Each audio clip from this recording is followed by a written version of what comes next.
of catch up because we kind of Yep. like because we talk every week. We end up feeling we've had a catch up, but we actually don't. You know No, what I mean? Because we're too busy doing brain food. I know. I don't know So anything yeah, about you.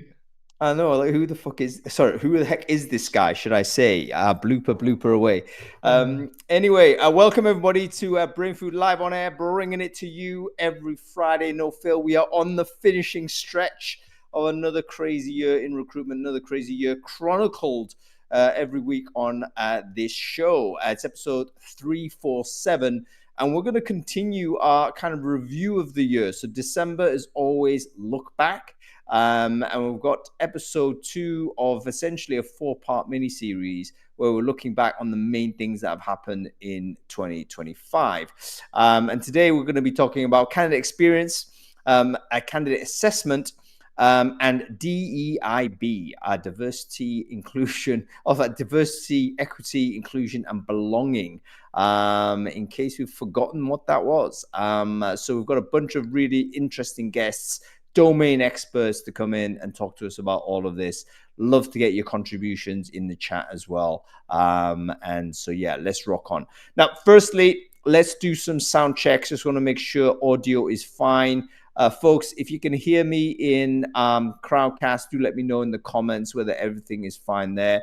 LinkedIn went down today. I'm sure you're all aware. Once again, our dependency on like centralized systems is very apparent. But hopefully LinkedIn is back, in which case we are live streaming it there as well. So if you're watching this on LinkedIn and you can hear and see me okay, do let me know and in the comment thread there. Okay, thank you, Finley. Finley, good to see you, sir. Great to see Maddie here as well. Bass is here also. Fantastic. Does anyone else feel Hung is wearing a hairpiece? Thank you, Bass. That's very kind of you. I'm happy for people to debate the issue. Is this a hairpiece? Yes or no? Let me know in the comments, mate. All good. Anyway, moving on. We have to firstly thank our sponsors because our sponsors are without Brain Food Live, we cannot continue. Without sponsors, Brain Food Live cannot continue. This week, of course, our wonderful sponsors are a fellow Scottish kind of a tech startup. It's Willow, of course. Willow are one of the leading businesses that can help you scale your hiring, particularly high volume hiring with their video interviewing solution. They've got a wonderful report coming out. I think it's already come out actually. And we're going to be doing that as a kickoff show for next year. So the first show of next year will be you and Cameron, myself and Adam, hopefully together reviewing his hiring report. That's on January 7th. It's going to be a special on Wednesday. That's going to kick us off next year. But thank you, Willow, of course, for sponsoring this episode. Willow.video, in case you are a recruitment company or an organization in a recruitment department that has a huge high volume sort of recruitment need, and you need to really get your time back for your recruiters. Use a tool like Willow. It may well do the job for you. Anyway, there we go. Adam Gordon in situ as well. I think everyone thinks I've got wearing a toupee, mate. I don't know where that's come from, but that seems It's to be the because of the case. close. It's because of the close, like sides you've got there, and the way Mm, it's laying on the top of your head. Like I don't know, some bird's feathers is what it mm. could be. It's usually a number 2, but for some reason it went to number 1 and it kind of skinned down a little bit. It's definitely not more than my thing.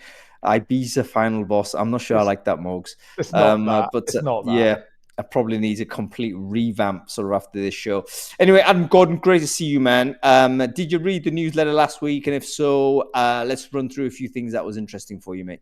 I did, and you know, I've started the last few weeks on this with talking about the poll. The polls are always really interesting. So your poll this week was about have you got your head count plan in place for 2026? And there was some interesting stuff. You put a big red circle around 30% who said that they'll have it done sometime in 2026. 37% said it'll be done in December. 27%, so that's bear in mind that was like the end of November. 27% said it was already done. Personally, I feel like J.K. Rowling could write a better headcount plan at this point.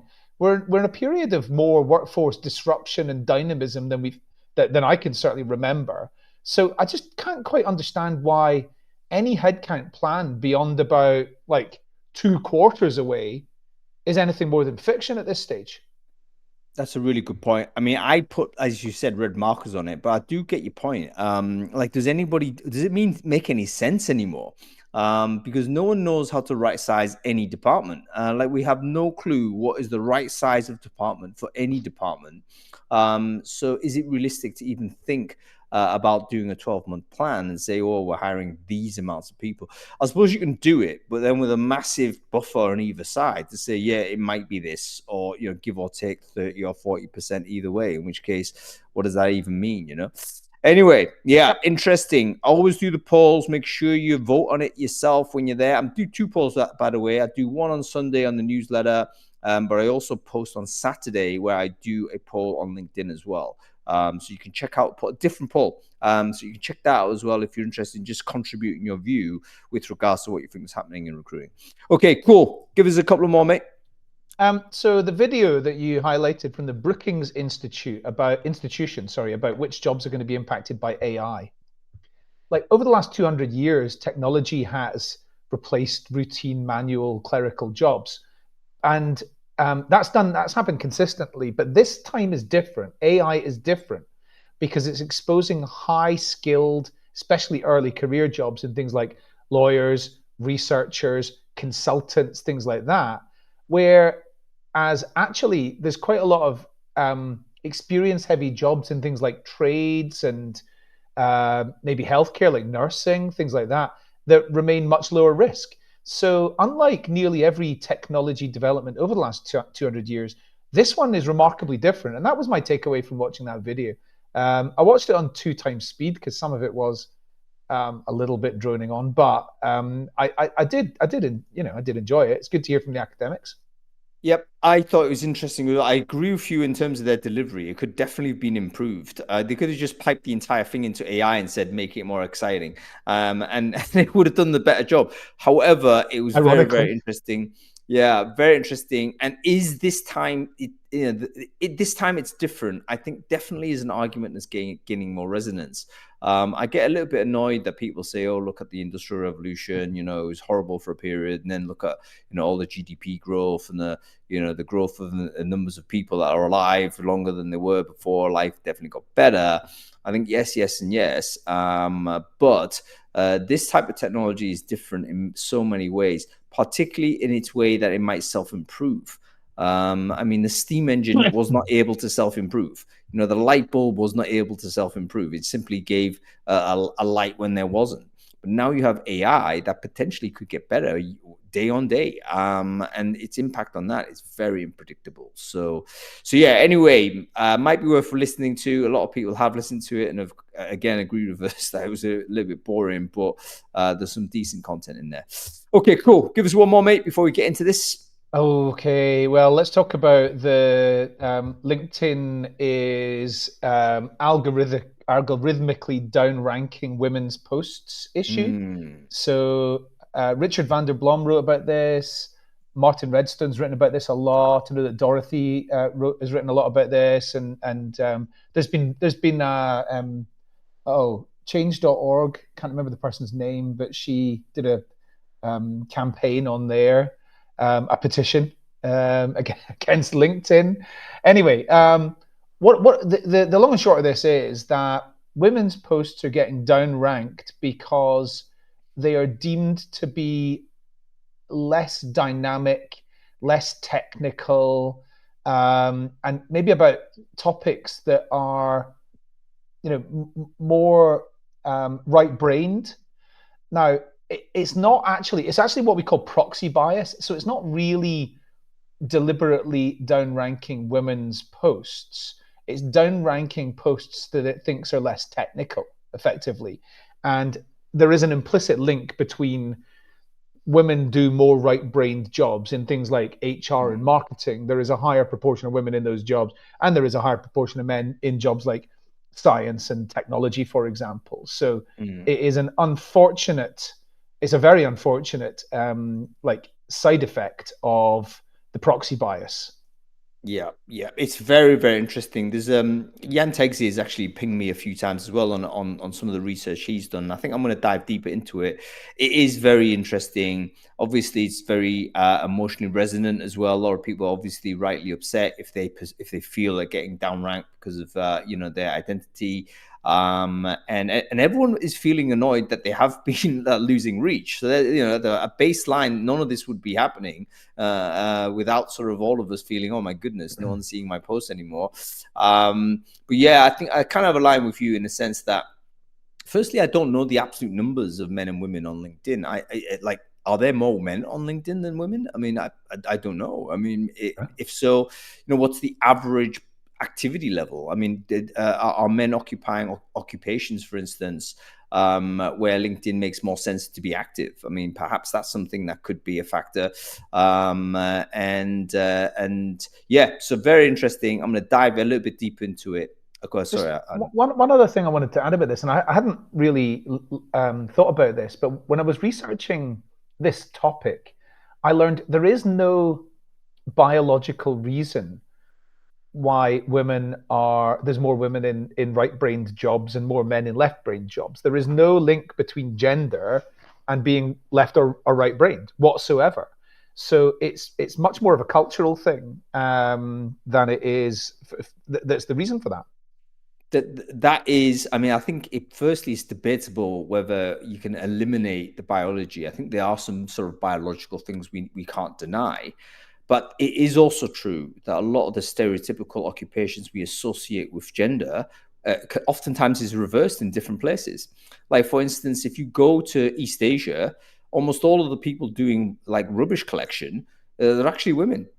Whereas in Europe, like, you're not going to see many women on the bins. Do you know what I mean? It's a male-only job, so things can flip based on cultural context very, very, very easily. And so there's that. The sort of traveling widely and being a little bit more multicultural give you a little bit of access to this, but there probably is some propensities, some natural inclinations, I think, that we shouldn't deny. I mean, there's almost no job apart from white collar work, actually.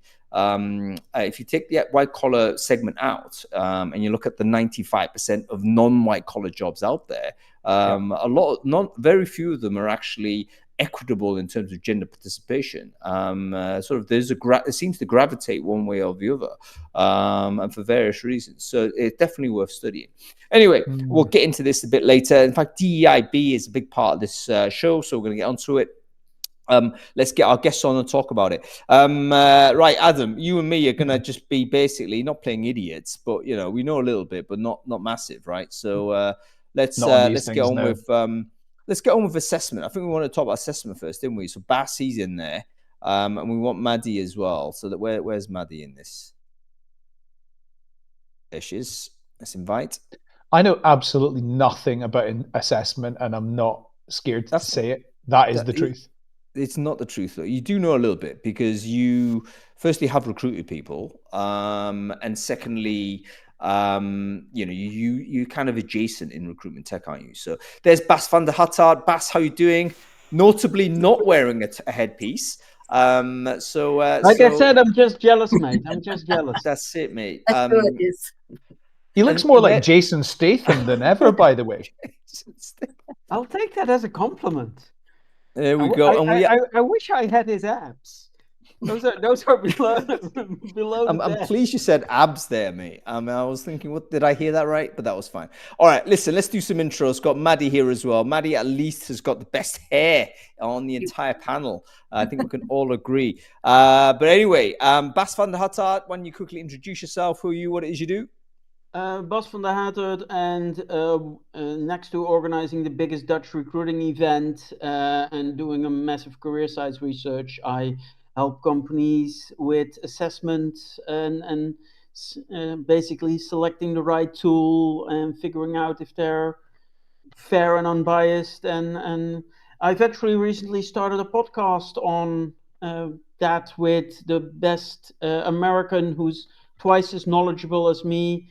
And at least as autistic as me on the topic, Charles Handler, which the first episode will drop soon. Yeah, amazing. Feel free to share the link of the podcast in the chat there, Bas. That'd be brilliant. We've got Maddie Roberts here as well. Maddie, wonderful to see you, and what a wonderful background you have there. How fantastic is that? I think fairy lights are just not just for Christmas, so that's, it's a personal thing. Couldn't agree more. I'm going to start installing some stuff myself, inspired by you there, Maddie. Maddie, why don't you quickly introduce yourself? Who are you? What it is you do? Thank you. So I work for NFP People and Talent, who are part of Aon's Human Capital Solutions division. So NFP People and Talent support businesses of all sizes with anything to do with their people, essentially. So organizational change, people development, coaching, outplacement, and of course, talent acquisition. So I head up the talent acquisition solutions business line, and we do recruiter on demand services and exec search.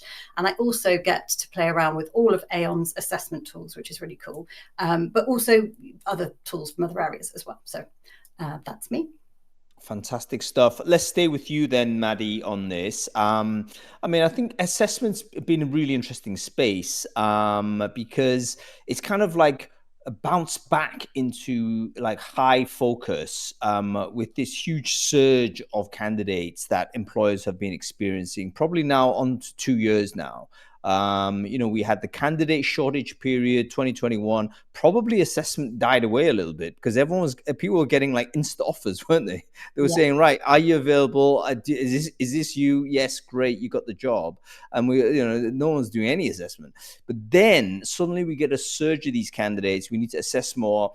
And we get the threat of fraudulent candidates, and suddenly that needs to be laid on in here as well. And suddenly you're starting to see companies that do assessments start like raising huge rounds and stuff like this. So it seems like a very interesting space suddenly. 2025, what do you think has happened in assessments generally that you think is interesting and that is worth us keeping note on, worth jotting on the notepad saying, yeah, that kind of happened?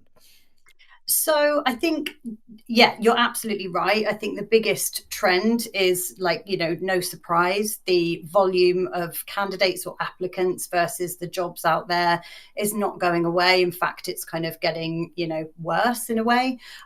So we ran a roundtable event recently where we got a lot of business leaders talking about this topic, because I guess it is that bit around how do we actually, if candidates are using AI to, submit their applications, and we've got tools to screen them, how are we actually assessing that capability and that kind of performance? So a lot more use of psychometrics in the top of funnel, which is quite an interesting one.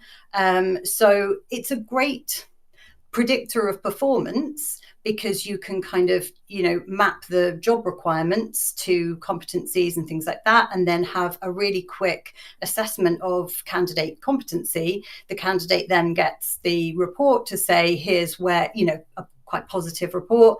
But if they didn't meet the criteria, they're getting a report based on personality. So I think has its space. But I think from a candidate perspective, and hopefully we'll hear more about that later, I speak to a lot of candidates who, especially in the sort of neurodivergent, family, that don't feel that is a representation of kind of what they can do and their performance. So I think that's a really interesting topic that I don't know what the answer is to, but certainly more and more companies are using psychometrics at top of funnel. It's really interesting. I do think there's just more filtration, and by the way, this could be genuine filtration in one side, but also kind of disingenuous on the other. Like, are you trying to just throttle the applicant flow? Are you trying to control the amount of people that recruiters see? I think it's hard to divide one way or the other. But definitely, we're seeing some great element of that. So probably. Before we get to Bas, where do you see that going forward? Do you think that's just going to be persistent? I mean, is it so we just have to deal with that, and that's the new way in which we expect recruitment to work? It's not just CV screen and into interview, it's CV screen, then is some sort of assessment, then maybe interview. Yeah, I mean, I'd love to see something a little bit different. And we are certainly seeing more in the assessment space. Those branded kind of immersive situational judgment assessments. So built around the company's EVP, based on real life situations and scenarios that candidates could face, but have that situational judgment kind of rigor behind it. I think we will definitely start to see more of that, and hopefully, I think Baz will probably talk about this more, but gamification and different methods of assessment. I think it's just that bit around are there any adverse impacts? What are the candidates saying, thinking, feeling about it, because that's a really important factor, and especially from a diversity perspective as well. Yeah, we'll loop back on the CX of all of this a little bit later in this chat and get you guys to have a thought on it. Bas van der Hattard, one of the things that you're really expert on is investigating, what tools, what types of tests. So you go forensically beyond just, here's an assessment. There's all kinds of different tests out there. Are there any in particular that employers seem to be leaning into more in your observation in 2025 compared to 2024? Yeah, definitely. I've seen, first of all, it's the sectors where they're employed. I see an insane amount of uptake in blue collar work. So all of a sudden, in the Netherlands, DHL is now recruiting their drivers with a game-based assessment, and they got rid of the CV completely. Rituals has got rid of the CV completely for everybody working in their stores globally. And there's they literally said, and they presented at my event, globally they now have 1 million applicants. Now, how are you gonna assess those CVs? So what they did is they implemented a game-based assessment with a little other test, a few genuine knockout questions like, are you allowed to work in the country you're applying in? Do you have your visa, blah, blah, blah. And then they literally give you a space to book an experience with the store itself. So they got rid of everything in between in order to be able to handle those volumes of applicants and give them a really great experience to begin with. Yeah. So I've seen an insane uptake there, where in the last couple of years we've seen it mainly for white collar work. It's now mainly blue collar where I've seen really big growth in assessment.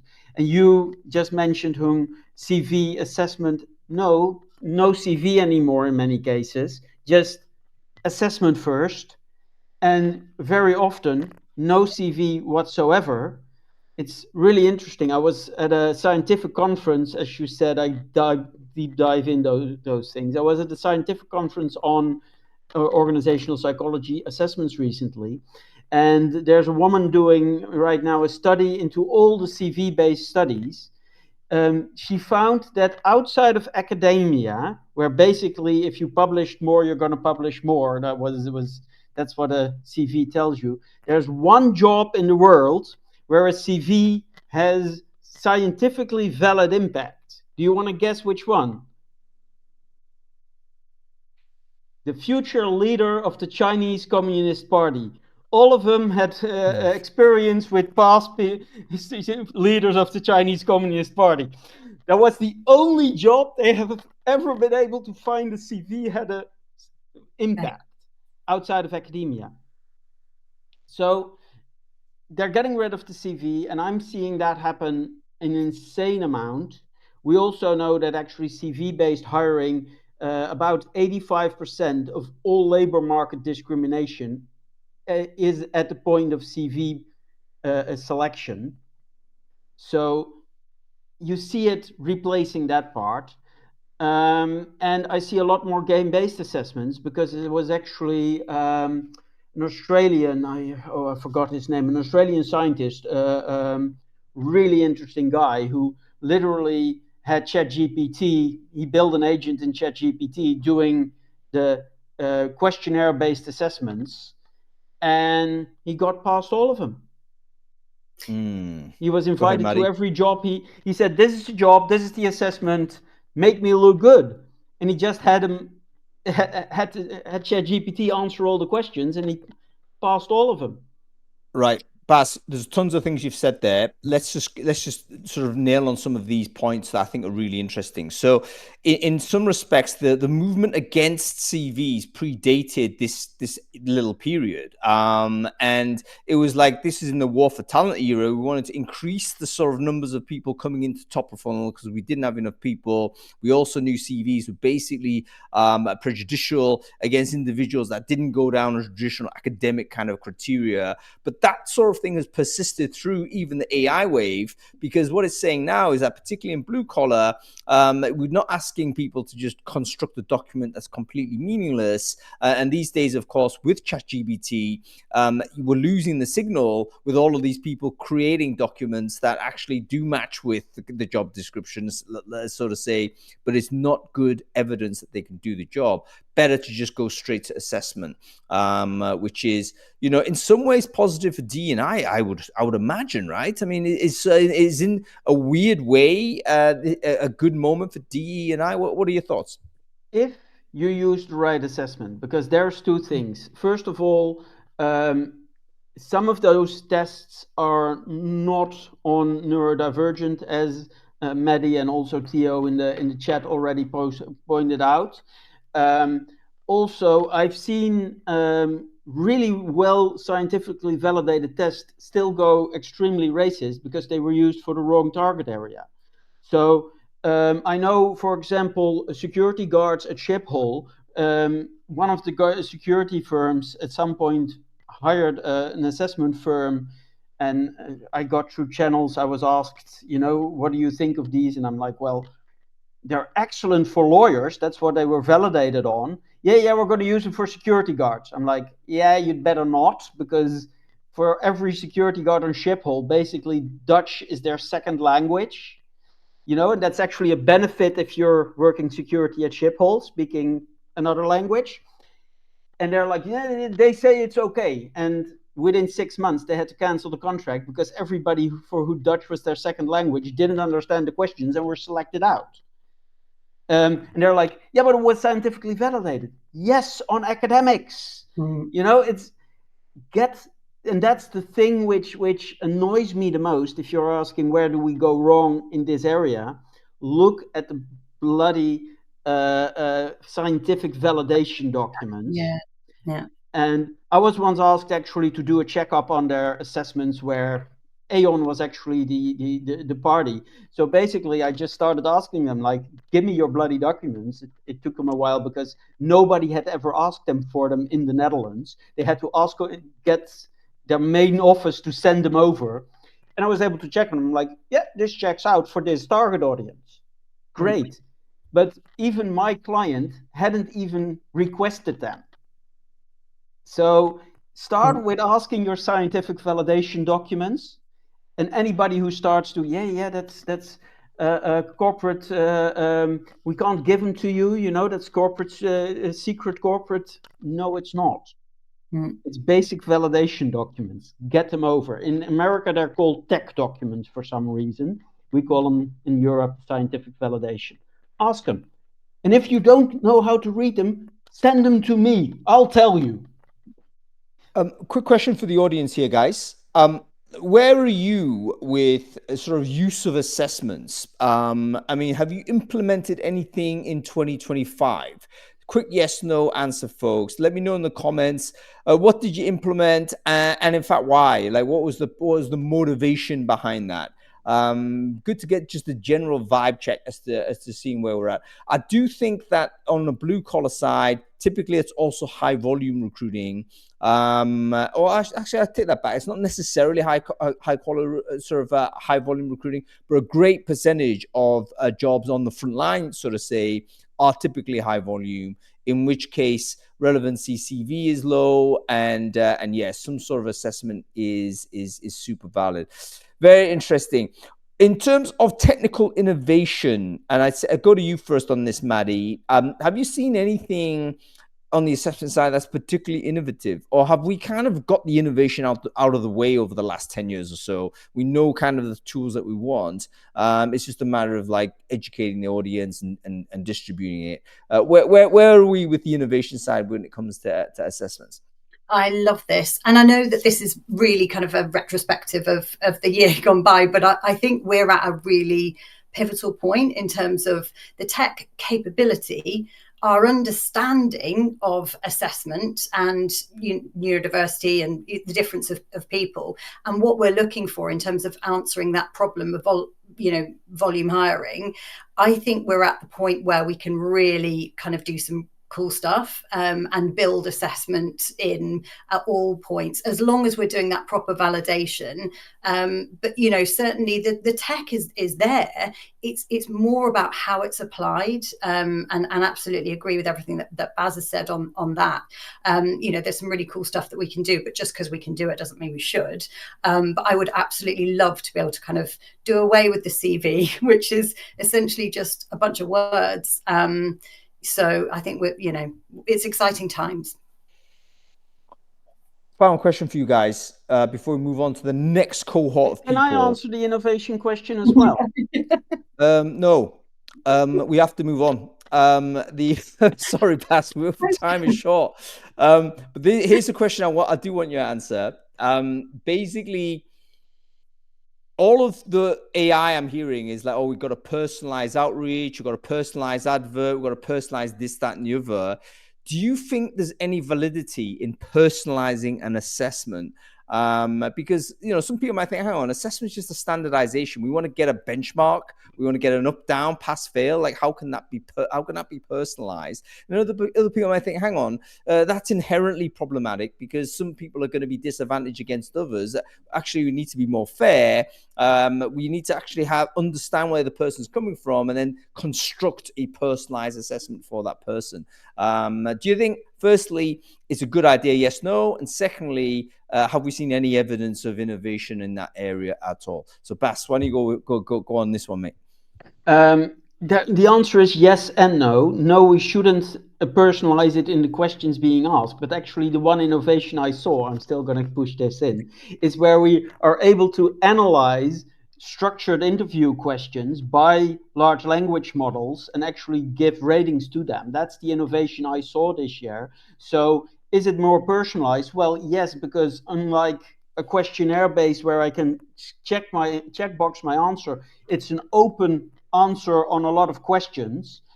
The AI analyzes it, sometimes asks follow-up questions to give you extra chances, so you don't, if you're an introvert and you give short answers, it'll ask you a few extra answers. I've seen that innovation going on. And that's actually also personalized, but within a structure of putting them against the same bracket, so to say, against the same model. And that's the innovation I've seen work for the first time this year. And when it comes to personalized assessments, giving people free text opportunities, I think is pretty personalized within the same question. So you can actually have those structured interviews on scale. Yeah, very, very interesting. It's a tough one, isn't it? Maddie Roberts, what are your thoughts on universalization versus personalization? Now with AI, maybe we can do personalization. I think previously we just didn't practically were able to do it. So therefore we rolled out the universal solution. Now actually practicality wise, we may be able to personalize assessment, but is it a good idea? What are your thoughts?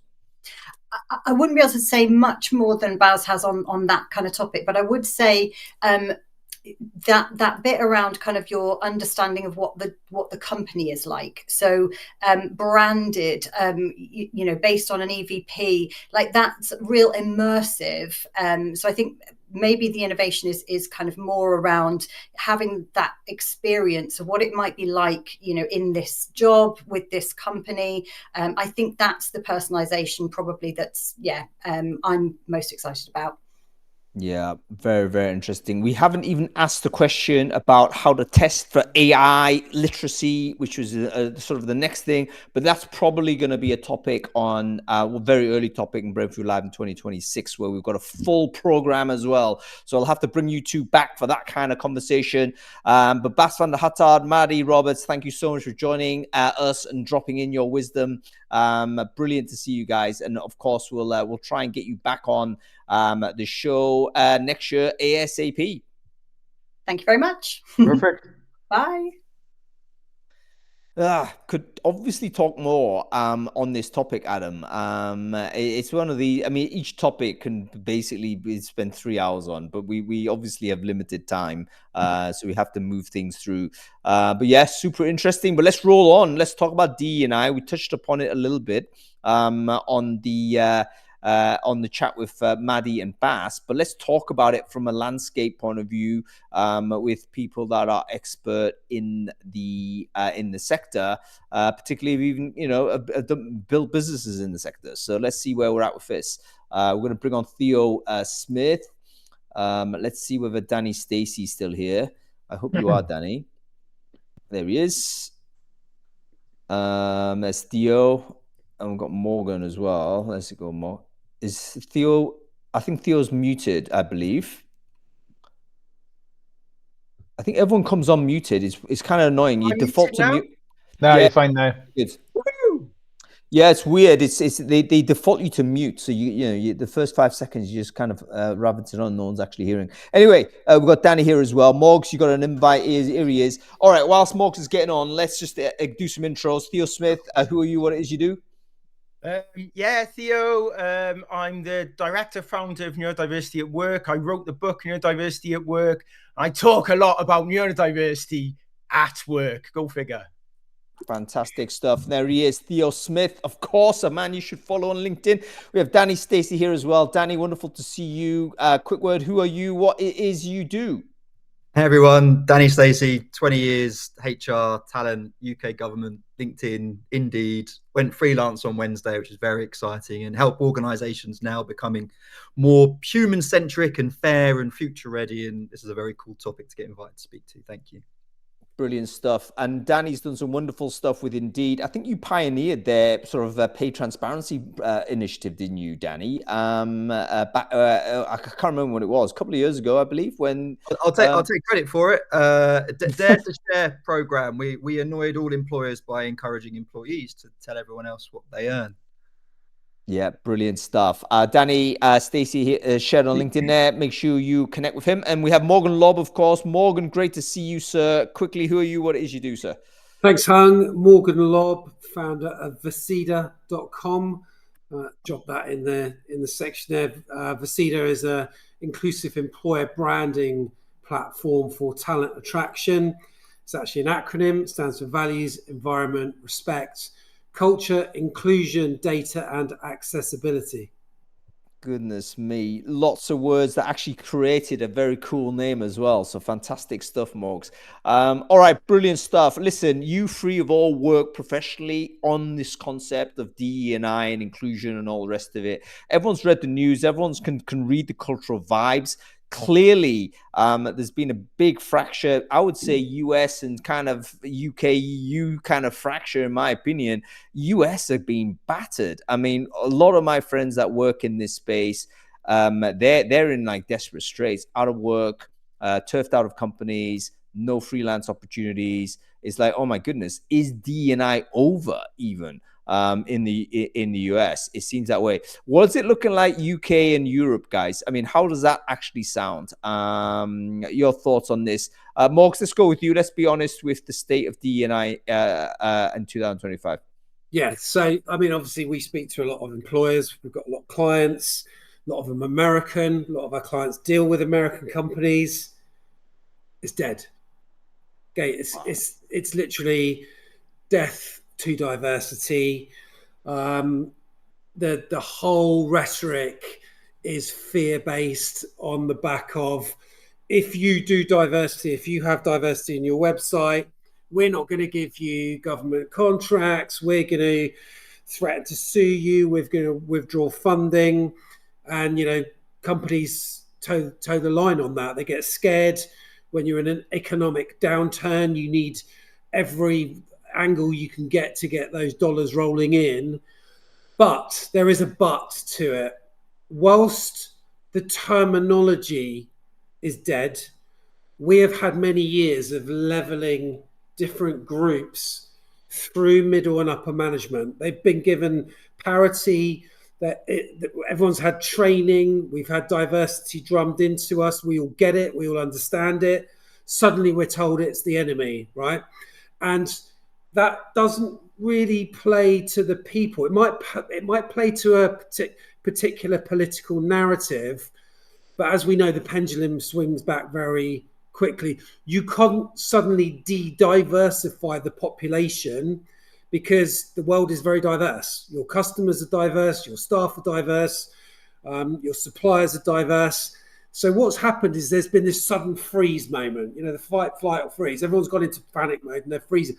And we're seeing companies delete diversity. But the reality is the destination remains the same, right? So, on Waze where you say you're going somewhere and it offers you a couple of different routes, well, that route with diversity has changed and there's a new route.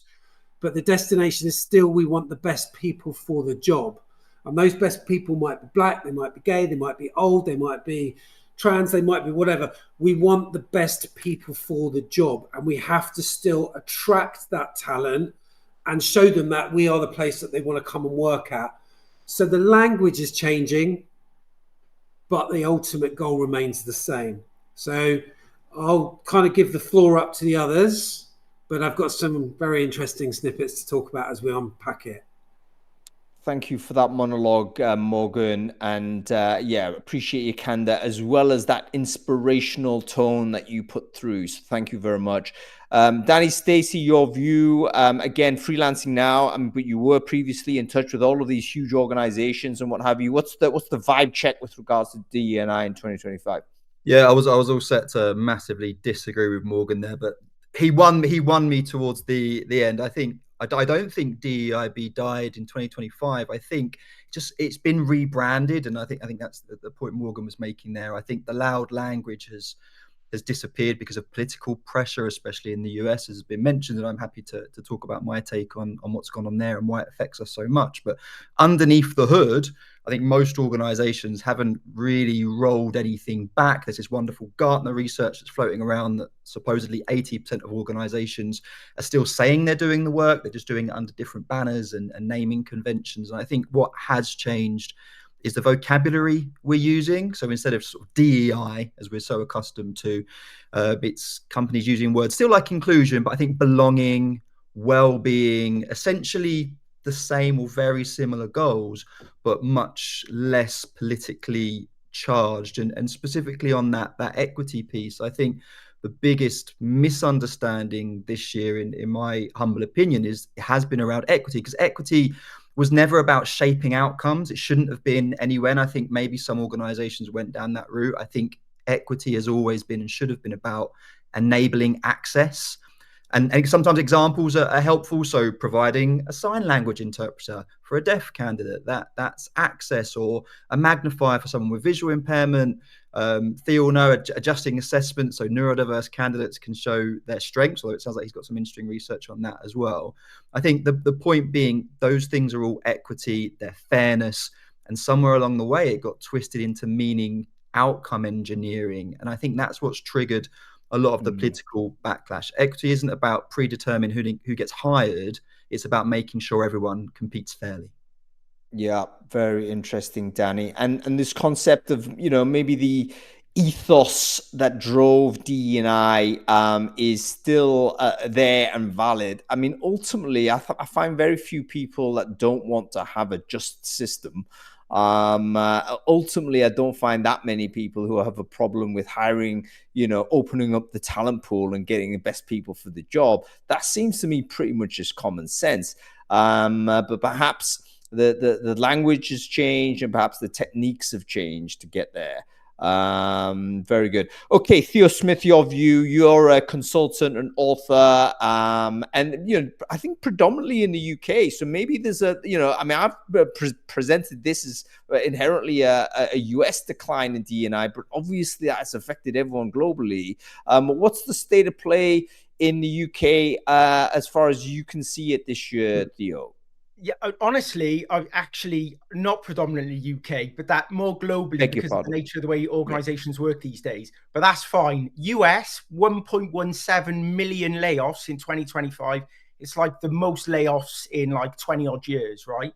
Part of the problem we've got with the situation we find ourselves in, so if we think UK focused, the UK has kind of disbanded D&I roles within government, right? They're not important anymore. And what we've seen is a rise, a significant rise this year in challenges through the court around why people are losing their jobs, for example, or why they're not getting through recruitment processes. So we've seen legal cases going up around D&I and neurodiversity, for example, yet we've seen a decrease in the roles that are focused on ensuring inclusion within government organizations, right? That, without a doubt, is going to impact all different facets and aspects of society, organizations, the way people are. The thing that I would say is where I see a correlation around what's happening now and some of the risks around those big figures of people being laid off is when we saw in COVID, lots of people lose their jobs. Disproportionately, we saw neurodivergent talent and many other individuals who are in minority groups, however you want to define that, disproportionately lost their jobs, often because they were in part-time jobs, they were in industries that were impacted, lower paid, lower skill, however you want to define it. They were jobs that went quickly and easily, right? Those individuals struggled to get back into meaningful work afterwards and have still struggled. And now we hit a period of 1.17 million record, layoffs in US and a lot of layoffs in the UK. Without a doubt, that is going to impact those on the sharp edges of society. And so what I'm seeing is that some of the things that were done in 2024 didn't impact us immediately in the first 3 to 6 months of this year, but they're absolutely impacting us now in the 6 months to the end of this year. But the hope is that many of the organizations I work with are telling me, and these organizations in tech, in insurance, that actually organizations that historically they're doing really well. They have, like Danny said, quietly got on with it. They've held off their D&I budgets, but what they're telling me is they are going to go forwards with them next year, and they're already putting plans in place, quietly and covertly, not in the public space in place. And some of these are global organizations, but not necessarily restricted in the way that some American organizations may be, based on, the challenges with what's going over there at the moment. So that's my 2 penneth. No, brilliant. Really, thank you for all of your thoughts here, folks. Really smart sort of observations. And focusing down on the UK a little bit, but obviously one of the challenges the UK has is like, I haven't got the highest rate of underemployment in the world, like on a per capita basis. So 9 million people that are quote unquote underemployed, which means that firstly, they're not in work, and secondly, they're not looking for work. And again, this is to Theo's point, a majority of a larger percentage of those people are in the marginalized groups. So we have a vested interest in trying to open up access to all of these people and giving them opportunities to get into the economic system again. So I do think, hopefully, cross fingers, 2026, we'll see some sort of revival of confidence, of initiative in trying to connect the dots on that. Let's focus on technology. Bas and Maddie were talking about, hey, it looks like assessments, maybe that just is getting rid of the CV in the blue collar space. That seems like it may be opening up, maybe inadvertently, but it may open up sort of greater participation from these underrepresented groups. Is there a way we get to diversity without there necessarily being a diversity angle to it? You know what I mean? It's like the purpose of using the assessment, I think, is to try and like prevent recruiters having to manually review too many CVs. But as an outcome of that, like, might we not get a more diverse talent pipeline in the end because we're not looking at the CV anymore? Thoughts on this, Morgan Lobb? Well, I mean, it's an interesting one, isn't it? AI is obviously a great leveler. It helps everybody to perform better. Those that adopt it, have access to those tools, have a great advantage. You brought up a point about so I'm going to kind of rewind and connect that a little bit, because you mentioned the 9 million economically inactive, and that was a report that came out just a couple of weeks ago. Now, that actually represents £85 billion worth of benefits that are being paid out by the British taxpayers to those individuals that are on benefits. That 85 billion in benefits equates to about 16 billion in lost revenue that HMRC are not getting through PAYE. So by having groups that don't have access to work or are disproportionately sidelined, as Theo brought up earlier, it becomes everybody's problem. It's not just, the disabled community or the ethnicity groups or, women's pay. It becomes society's problem. So it's definitely something the government are looking at operating on very quickly through next year, through the Keep Britain Working campaign and Disability Confident. I was at the House of Lords last night and I was talking to Sir Stephen Timms about the reinvigoration of Disability Confident to now bring people with disabilities into the workplace. And there's a lot of talk about how AI can support that, because we're working in an era where you can work from home. You can be given tools now for access to work that can help level you up and become more economically active. And I think technology for job seekers, not just for writing CVs and writing cover letters, the tools that they have to become more efficient are going to make us all more productive. And it's incredibly important that we all look at how we play our part in our hiring and how we manage those biases to ensure that we're giving everybody a fair chance of the role and not discounting people because we think diversity has been killed. We've got to focus on how everybody helps each other. Morgan, again, I love the way you're reframing on this, because diversity, if we could sell this in, I hate to use the word sell, but if we could reposition the idea, not as a favoring, minority groups, anything like that, that's obviously very triggering to the majority. But if we kind of describe it as a national interest, it's a national project to get as many people connected to opportunities as possible. And let me just bring one point up, Danny, because I know I probably triggered you on the last part, but we are now framing this, because we've all grown up now. Diversity's, we all get it, right? The way we're selling this is it's values, culture, and belonging. And if organizations have the right inherent values, they will create great workplace cultures where people want to and feel that they belong. Those are the high-performing teams.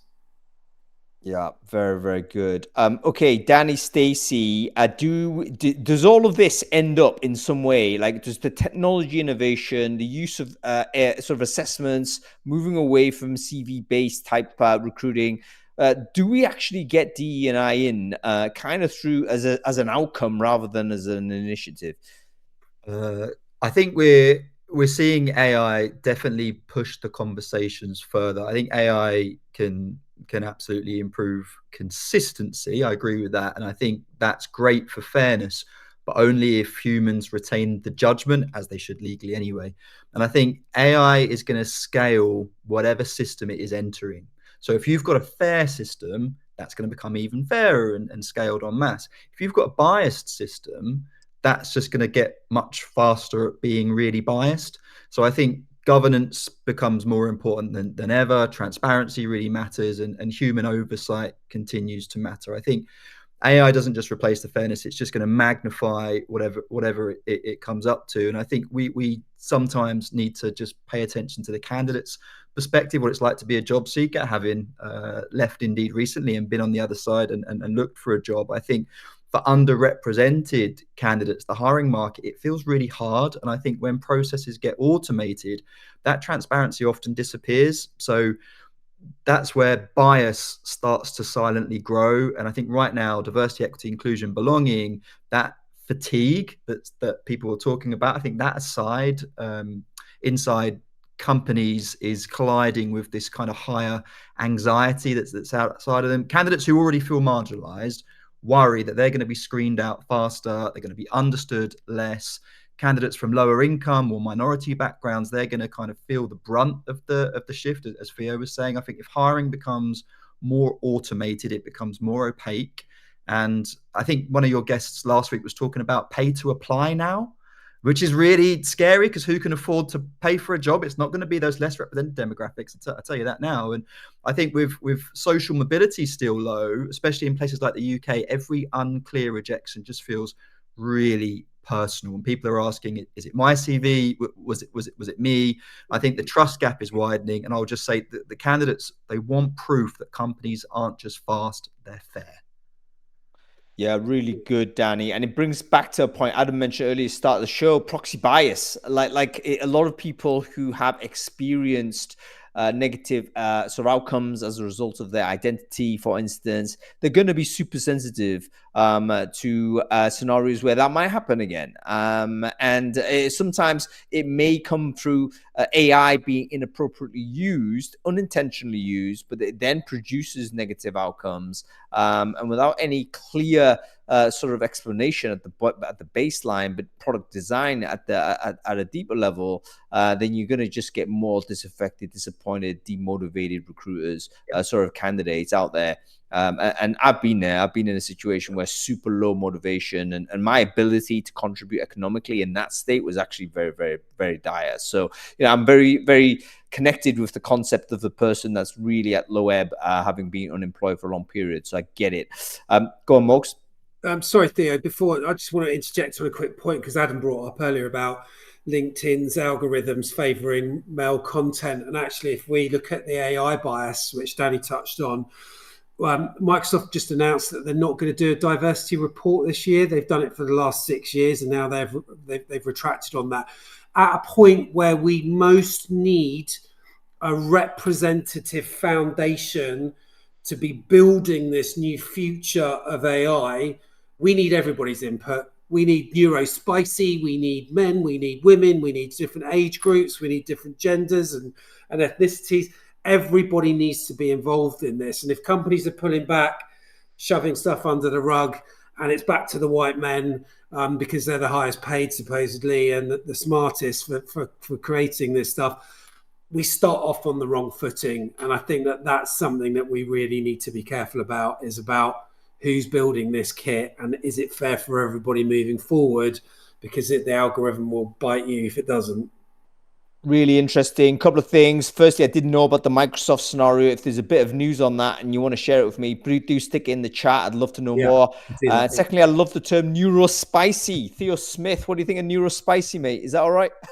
Yeah, it's fine. It's just another term, isn't it? I mean, you can pick as many trades terms, whatever labels as you want. I've got them stacked up. So many, I could confuse anyone about all of them, and so many I'm confused by all of them. The reality is, just a couple of points I wanted to wrap up on. We were getting excited about technology, innovation, assessment, and everything else. I did some work recently. I assessed 100 live graduate entry-level job adverts in the UK, and 86% of them demanded excellent attention to detail and highly organized.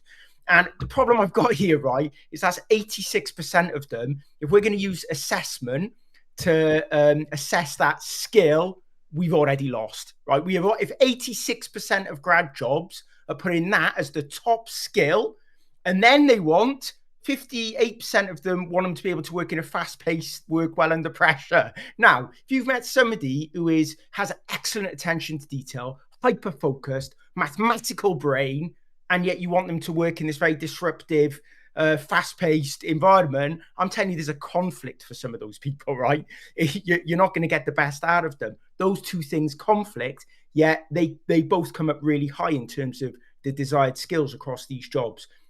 If we're going to turn that into an automated process of assessment or whatever else, with AI or even human intervention, we got a problem. The other thing I did some research on is I saw 6 months probation period come up in a job for a HR leader in a charity, and it was at the top of the job, 6 months probation. Now that's not uncommon in senior leadership roles, right? But it's at the top. Like, here's the pay, here's the 6 months probation. And I'm like, that's a bit aggressive. Like, what kind of trauma has that company been through to put that at the top of a HR leader's job in a charity? So I'm like, I'm fascinated by this. I'm going to go and find out what other organizations have this 6 months probation. Surprise, surprise, it wasn't tech innovators. It wasn't big corporate organizations. It was government organizations. It was the NHS. It was charities. It was education. And they were all putting them. And they weren't all senior leadership jobs. They were carers. They were teachers. They were... And I'm like, are they giving them 6 months pay if they decide to get rid of them? I bet you they're not. So I just wanted to put that point of, in all this incredible ideas around what we're going to do for DEI, inherently, we're still failing in the basic content we're putting out there to attract or discourage talent. So I think that's a realization that we don't need Microsoft for that. We don't need anyone else. Any person on this call can think about the content that they write and how they influence people within the organization around how they communicate their roles with the world. I think we need to take a bit of greater responsibility. Like Baz said earlier, you can't just go, that tech looks great, let's implement it for us, without understanding what that tech is based on. You know, where's the evidence base behind it? And so that's my thoughts.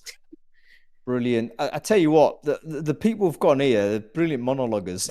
It's like the three of you are amazing. It's like, Adam, you're about to say something, mate. Go ahead. Yeah, I just want to chunk the conversation up just a little bit. I'm conscious we're near the end of the show, right? But something that I've been talking about quite a lot recently, and Theo and I were discussing it on LinkedIn earlier. I think we're in an era of what I've described as employment brutality. And I don't think that companies care about their people. Maybe I think they care about their people less than they have done in the context of my career. I can't remember any time where people have been considered as an alternative to technology quite as much as they are right now. And because the CEO's child showed them ChatGPT 18 months ago, and they put in place an immediate corporate transformation, what we've got is a situation where HR teams are continuously being told to evaluate people alongside tech solutions. And so this is one of the reasons why, alongside Donald Trump, of course, why DEI and other, let's call it fine-tuning things, important, but fine-tuning initiatives around the subject of talent acquisition have probably taken a backseat. Yeah, I think it's really, there is a macroeconomic context to all of this, where everybody basically is suffering under higher costs of operating a business, and much tougher competitive environment. Global economic growth has been anemic. I blame Donald Trump explicitly for that. I think he shaved off something like 0.7% projected economic growth with the Trump tariffs. That translates into tens of millions of jobs that haven't been created, mate. So that affects us like pretty directly. And when you've got sort of companies that are afraid to invest because they don't know what the heck the economic environment is going to be, they're going to start chopping things back rather rudely. And that includes all of the initiatives that, 5 years ago they professed were top of priority, but in fact, as it turned out, far less so when the rubber hits the road, so to say. Anyway, lots to talk about. You've given me some inspiration on what to do next year with regards to some of the shows. I want to talk about whether artificial Gen AI job ads, what's the impact of that when it comes down to DE&I? Because I think what is going to happen is that a lot of job ads are going to be written entirely by AI. We're going to throw away, hey, make this inclusive language. And what does that produce? Does that produce better outcomes, or does it just produce more vanilla stuff? Like paradoxically, it produces a vanilla copy and doesn't switch anybody on. It switches everyone off. But anyway, might be a topic for next show next week. Anyway, we've got to go because time is pressing. I want to thank all of our guests for showing up here and joining with this conversation. Theo Smith, wonderful to see you, sir. Hopefully we'll catch up this side of Christmas. If not, we'll catch up early next year. Danny Stacey, great to see you, mate. Let me know when you're next in London. We'll catch up, sir.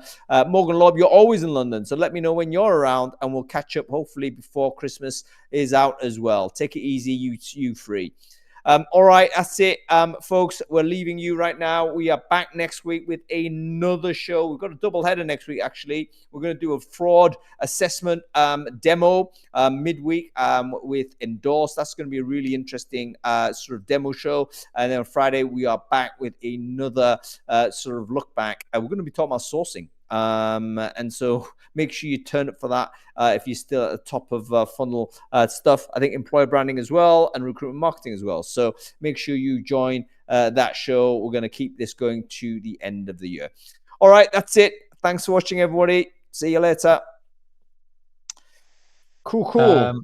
Yeah, just one quick thing. I really love the shows where I know quite a lot about the topic, and I've got quite a lot to include in the discussion, but I equally love the shows where I don't know nearly as much about it either.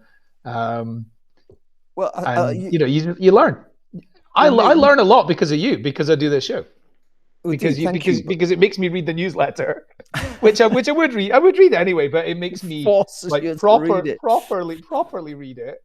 It's like, it's commitment. No, Adam, I do thank you, because you're playing a pair of us are playing Gooseberry a little bit there, because there was so much sort of educational content shared. It's like our ability to interject wasn't particularly strong. But yeah, I appreciate you being there and listening in. That was great.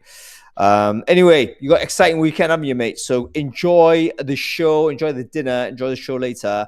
And let's book in a catch up, mate. We'll do that before Christmas, hopefully. Definitely before Christmas. We'll have a chit chat. Yeah, we'll do that off air. And we'll see what's what. Yep. All right. Bye. See ya.